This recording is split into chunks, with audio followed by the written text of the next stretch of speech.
E nesse momento, então, eu chamava a Deus e falava, depois de todo esse empenho, todo esse esforço, não vai ser por aí. Ele não vai ser porque quebrou uma quarta, ou que depois quebrou uma quinta, ou uma primeira. Pode quebrar todas as marchas e ficar com uma, que a gente vai ganhar isso aí. Ayrton Senna da Silva was born on March 21, 1960, in São Paulo, Brazil, into an upper-middle-class family. The son of Neide Senna da Silva and Milton da Silva, Ayrton enjoyed a comfortable childhood, yet it was also marked by challenges that would shape his character. From a young age, Ayrton displayed an unusual talent for physical activities and an impressive reflex coordination, something that caught the attention of his father, Milton, an automobile enthusiast. Recognizing his son's interest in cars, Milton built a go-kart, specially adapted to Ayrton's size, so he could start developing his skills on the track. As a child, Senna practiced karting in vacant lots and small makeshift tracks. His natural ability was clear, and he soon began competing in amateur championships. At the age of 13, he made his debut in official competitions, where his dedication, concentration, and skill quickly stood out. From there, young Ayrton began a successful journey on the track, one that would extend over the following years.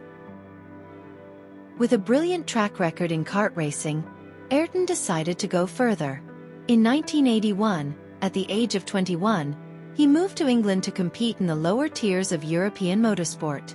There, he won the Formula Ford 1600, and the following year, the Formula Ford 2000. His impressive skill on the track made him a promising talent in motorsport, catching the attention of Formula One teams. However, Ayrton was always careful with his career, rejecting contracts that did not guarantee competitive conditions worthy of his potential. In 1984, he made his Formula One debut with the Toleman team, which was considered a second-tier team. Even with an inferior car, he captured the world's attention by finishing second at the Monaco Grand Prix under extreme rain conditions.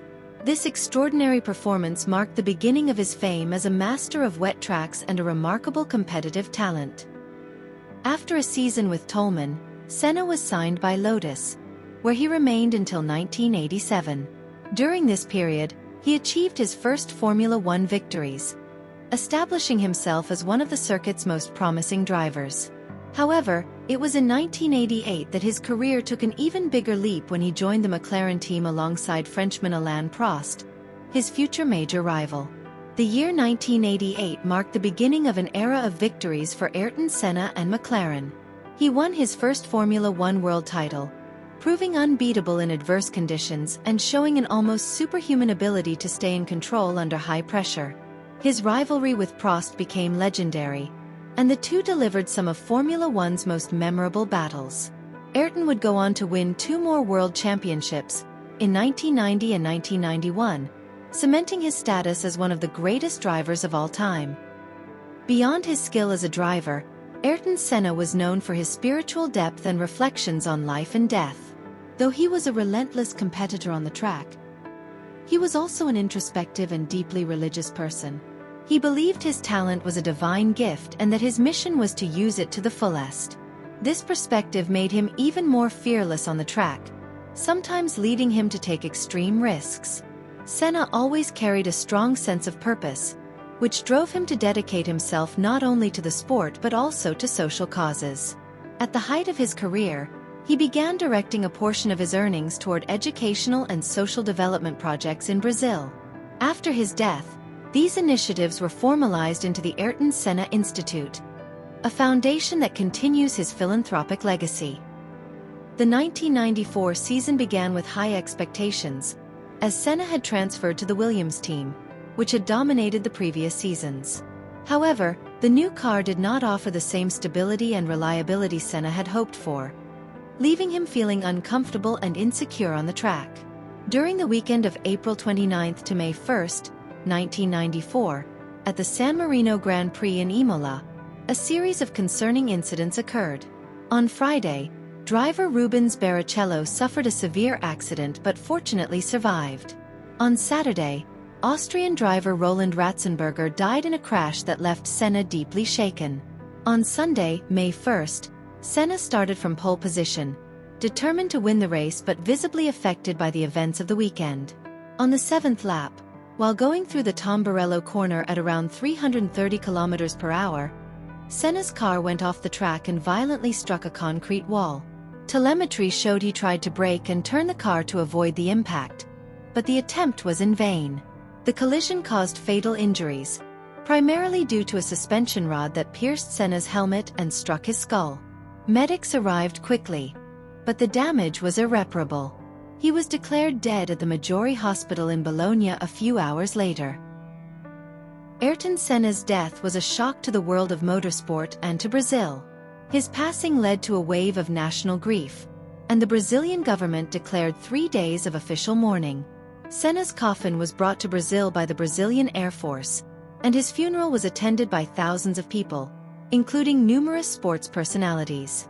The tragedy had a global impact on Formula One, leading to the introduction of a series of safety measures for cars and circuits to prevent similar accidents in the future.